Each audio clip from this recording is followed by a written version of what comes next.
Motion Picture Association was unsure if this is PG-13 or rated R, so just so you know, they're still working that out.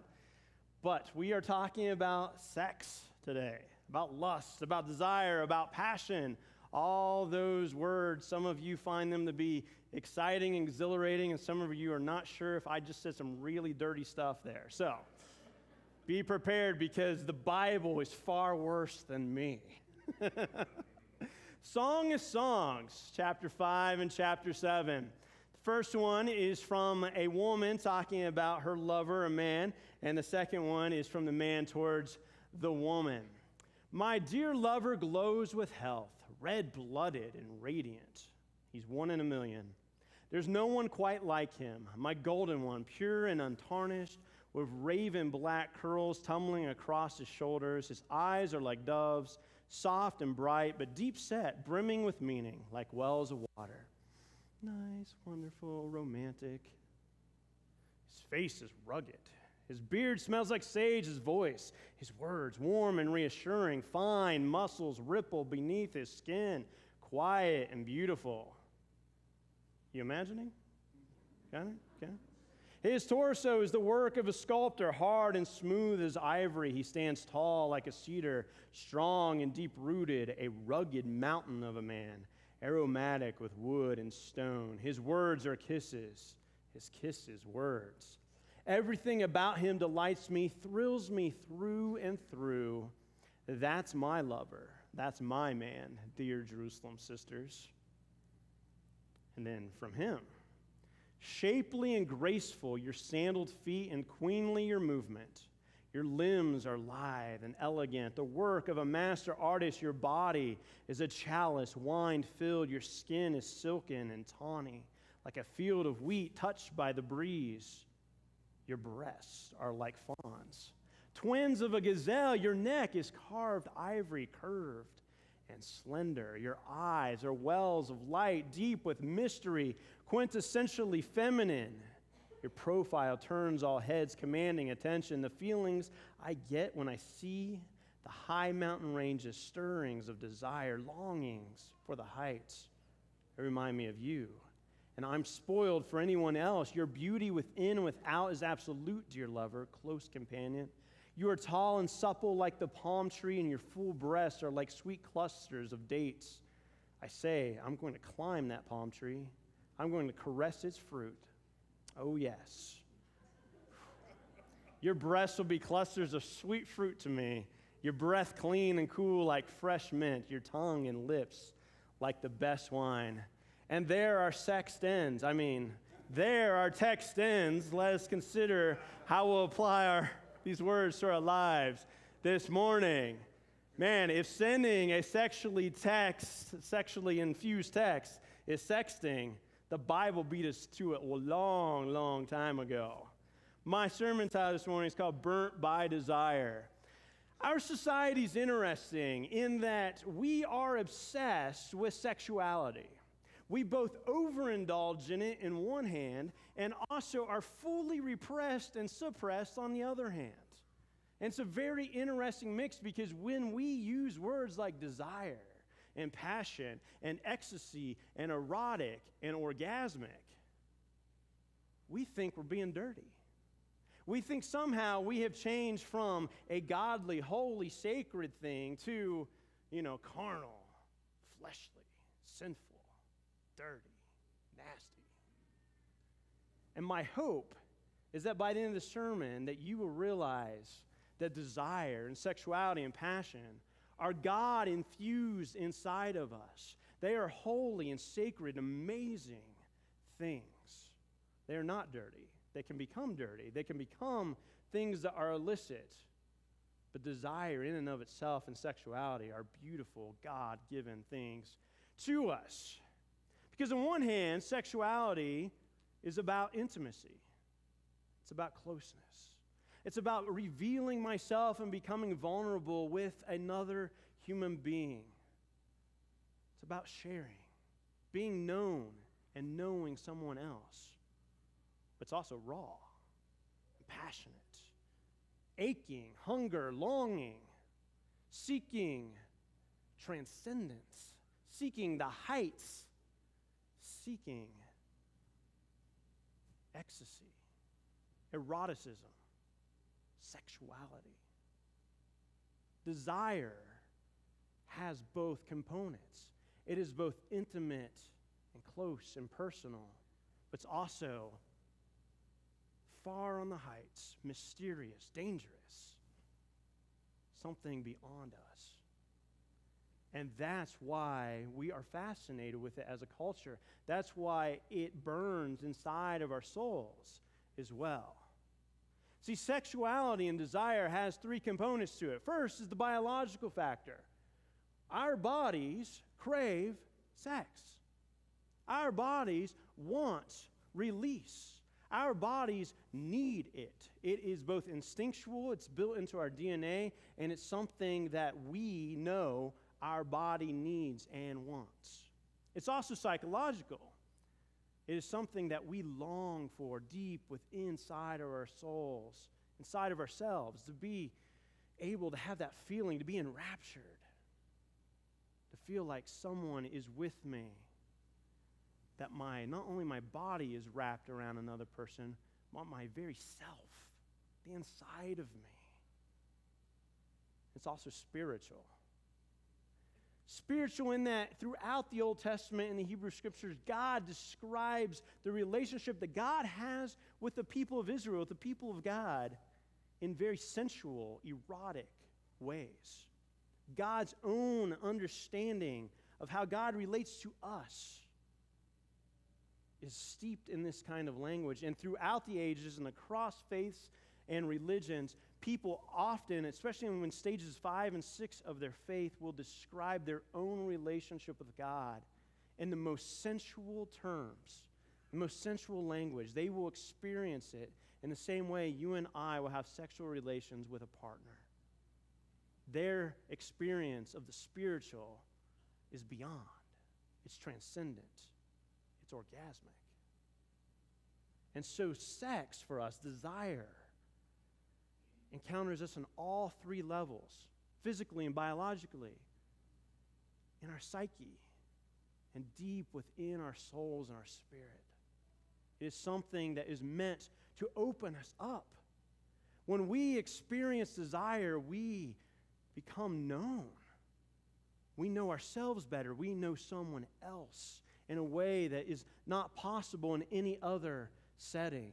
And that flame burns inside of us. It's the same kind of passion that propels us to be able to go out in the world and do amazing things. It's the same kind of passion that allows us to get up right next to someone and listen to them and be a part of their life and to care.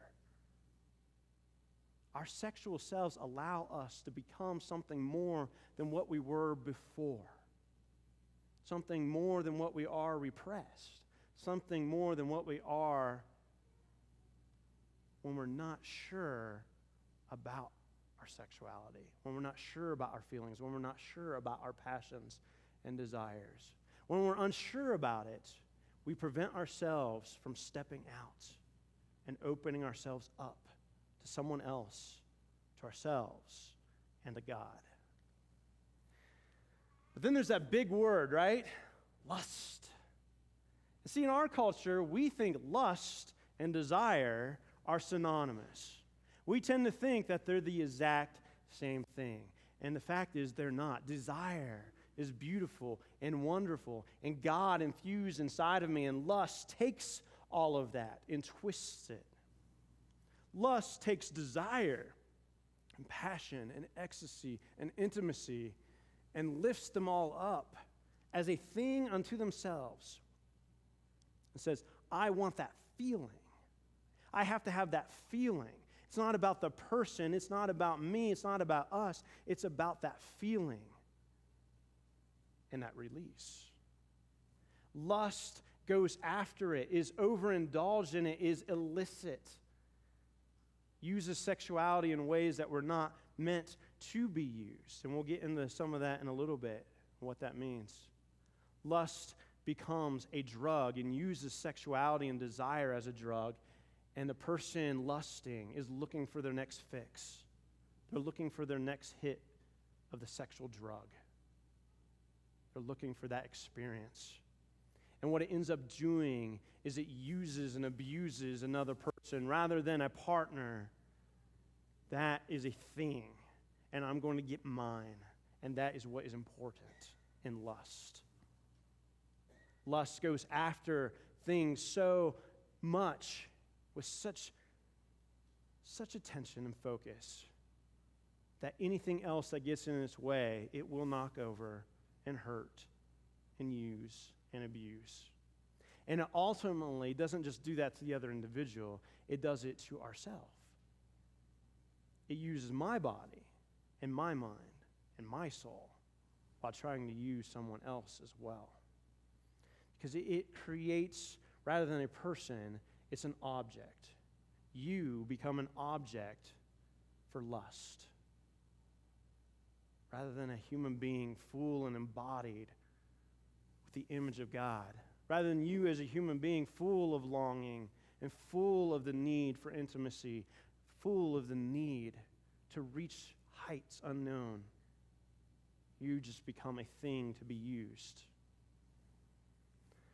Ultimately, desire is about us. It's about sharing. It's about partnership and companionship. It's about you and me together. Whereas lust is ultimately just about itself. It doesn't care about me or you. It's just seeking some sort of release. The problem is we have this fire that burns inside of us. This desire really is on fire. There are sparks of it as we are growing up, and then we hit adolescence, and it's ablaze. Right? Is the teenager still here? You feel the blaze? Uh-huh. I know, they all just turned red. It's true.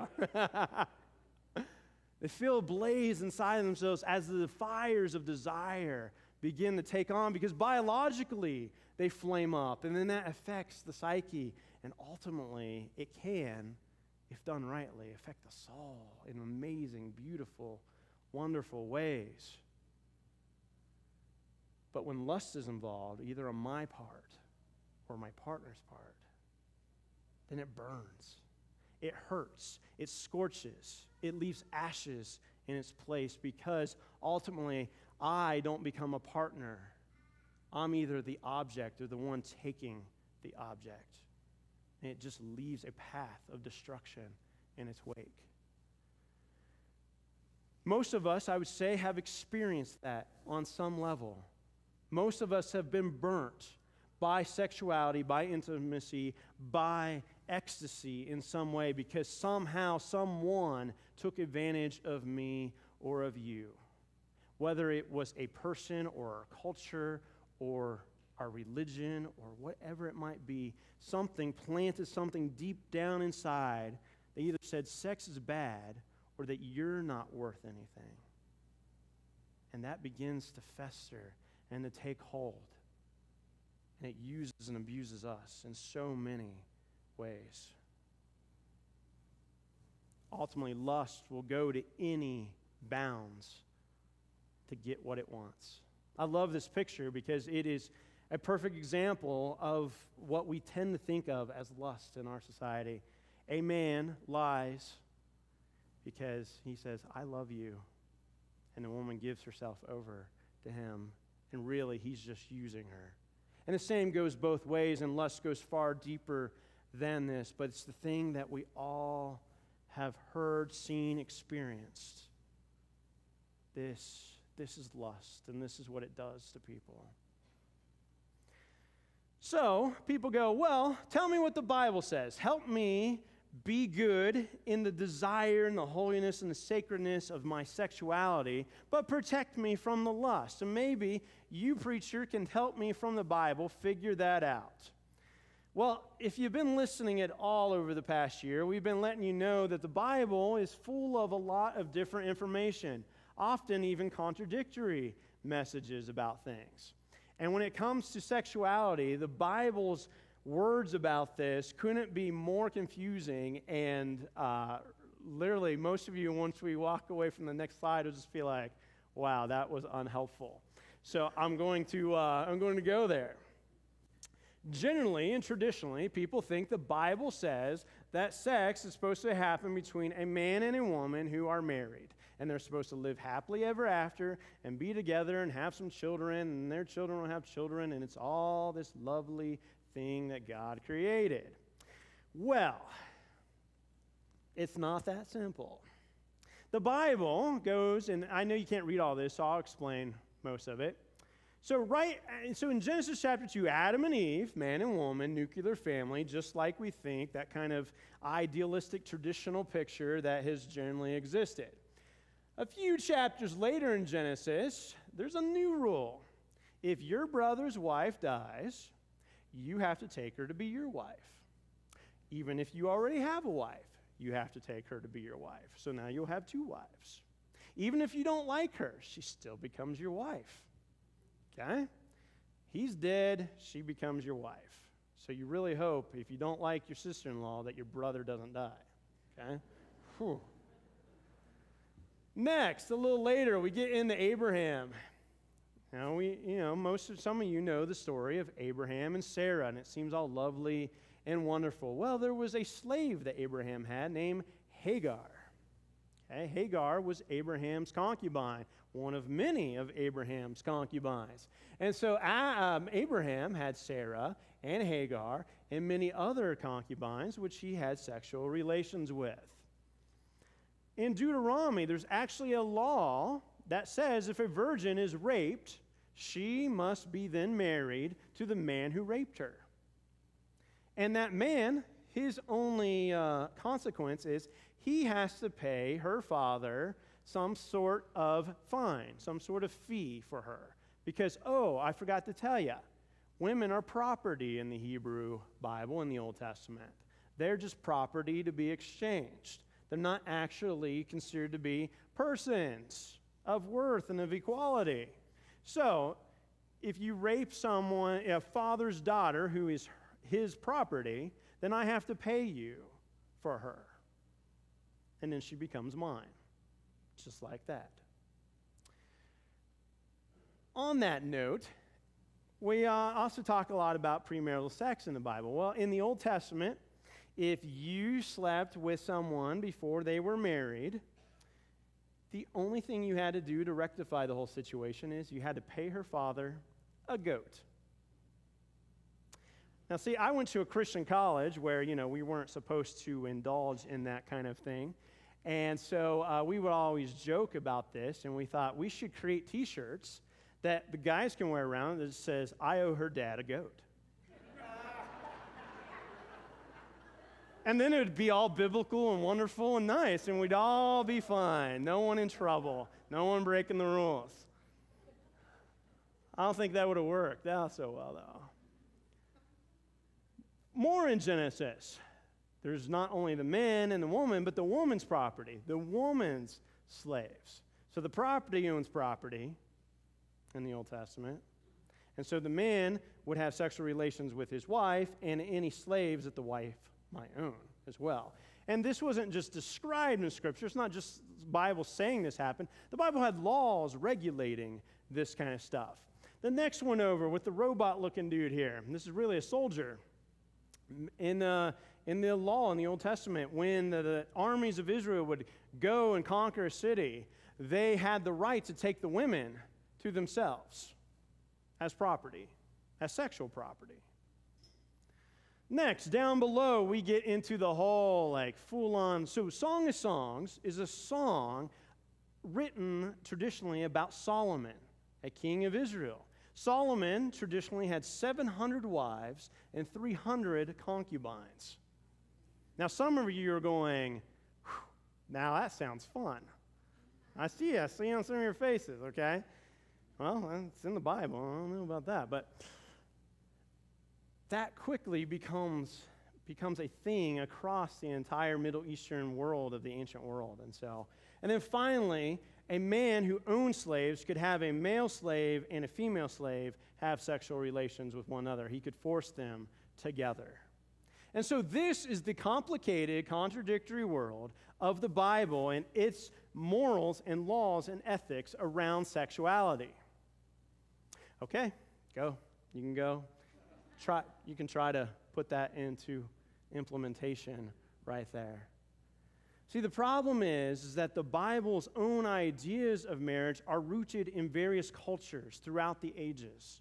And so at different times, these things weren't even considered to be just okay. Sometimes they would be considered to be your duty. Like it was you obeying God by doing some of this stuff. And we look at it and go, whew, that is messed up. That doesn't work. I don't want my daughter or my wife or any female in my society to have to experience that. That doesn't work. So what do we do? How do we form a Christian framework of sexual ethics, of something that guides us and allows us to experience intimacy and transcendence and desire and passion, but also protects us from the using and abusing of lust in our lives?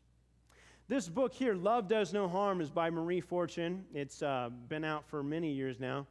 It's subtitled Sexual Ethics for the Rest of Us. If you want a great understanding of sex and our faith and how that works all together, you need to get this book. It's a wonderful, wonderful read and will take you through a whole full-on framework of sexuality. What I'm going to do for the rest of the sermon time is I'm going to explain 5 principles in her book that come from our faith, from our theology, that go really well with the text that we read today as well. And this is going to be like building from the foundation up. So the first few things are like minimum standards of sexual ethics for us. Number 1, peer relationships. You and your partner should be of relatively equal power and status. This is that rule, this is that standard, this ethic that protects minors from adults.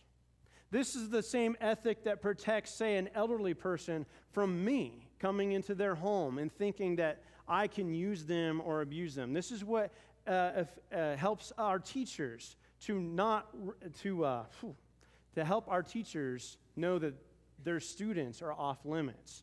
That helps us know that if we are a boss and we have someone who is working under us, that is off limits. It's about peer and equality and power, and are we in somewhat of an equal ground here rather than someone feeling manipulated, coerced, or forced. Peer relationships, ground level, minimum standard. We must limit our sexual interactions to our peers. Some people are just off limits. Number 2, building on that, authentic consent. Are both my partner and I authentically consenting to our sexual interaction? Are we both in this together? Do we have the information, the awareness, the equal power, the ability to say yes, and the ability to say no without being punished? This is where I begin, even with teenagers, begin talking to them about their own sexuality. And are they informed?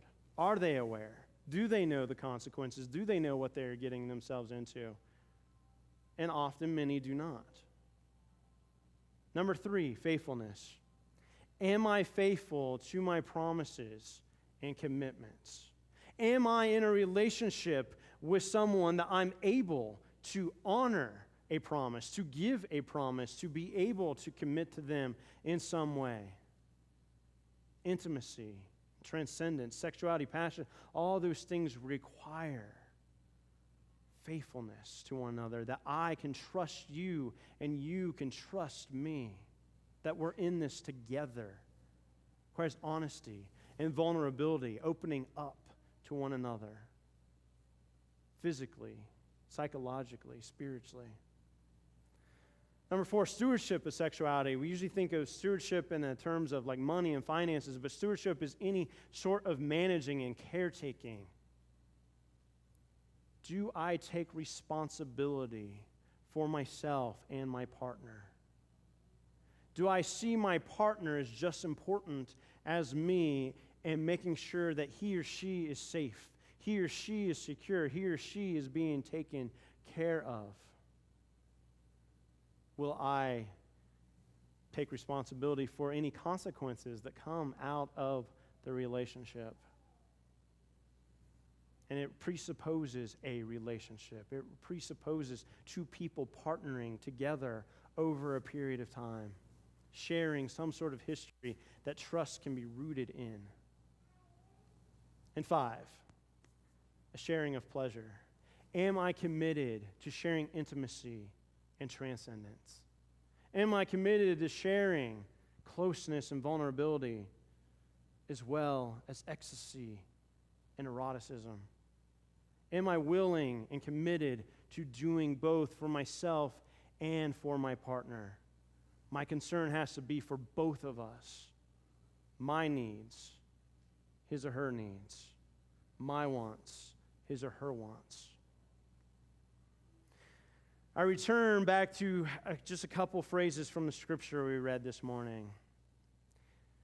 First, from the woman, his words are kisses, his kisses words. Everything about him delights me, thrills me through and through. And then from the man, the feelings I get when I see the high mountain ranges, stirrings of desire, longings for the heights. They remind me of you, and I'm spoiled for anyone else. Your beauty within and without is absolute, dear lover, close companion. My challenge to all of you this morning is, will you tend to the fires of desire in your life?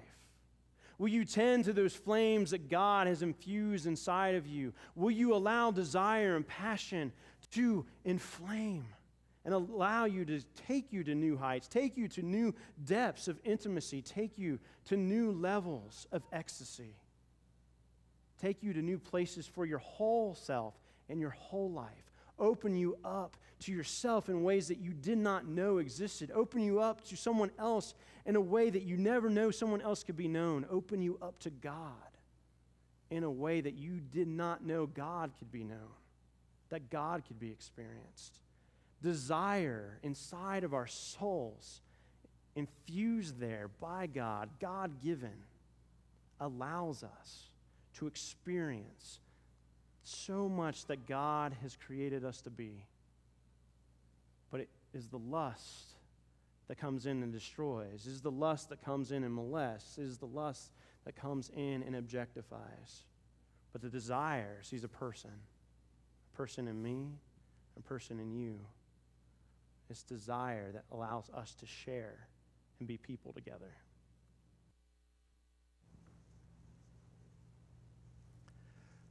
Let's begin this time of prayer with a moment of silence.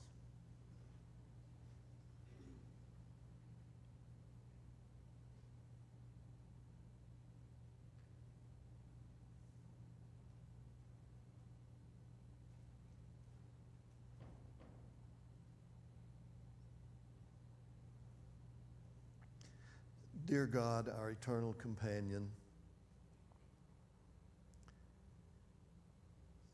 we are so created to be fully alive, to be fully vibrant in our humanness, with minds that can think so many wonderful, deep, challenging, blessed thoughts, bodies that can feel and experience so much that add vibrancy to life. We can but thank you.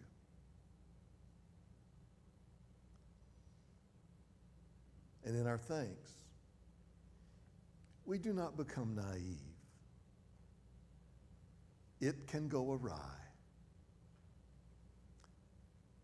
And it can hurt and be hurt all the way down.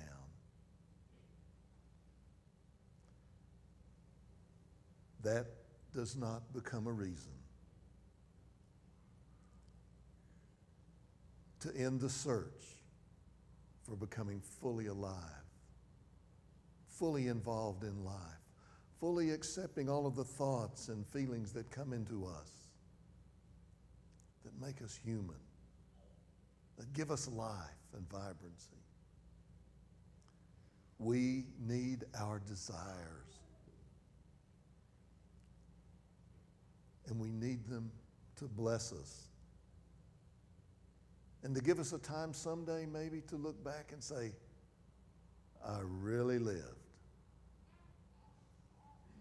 And dear God, those to whom we will come in contact, they need the same vibrancy, the same desires, the same way to be treated equally. Give us the courage for this and guide us along the way. And dear God, when it's easy, we thank you. When it's difficult, there's something we can do. We can return to being fully alive, fully vibrant in life. But you know, we can also pray. In all that went on in the disciples' lives, all the many feelings and thoughts they had, they come one day and said, would you teach us how to pray? And here's what he said. He said, of course I will. Whatever your quest to be fully vibrant and alive, pray like this. And will you join me, please? Our Father, who art in heaven, hallowed be thy name. Thy kingdom come,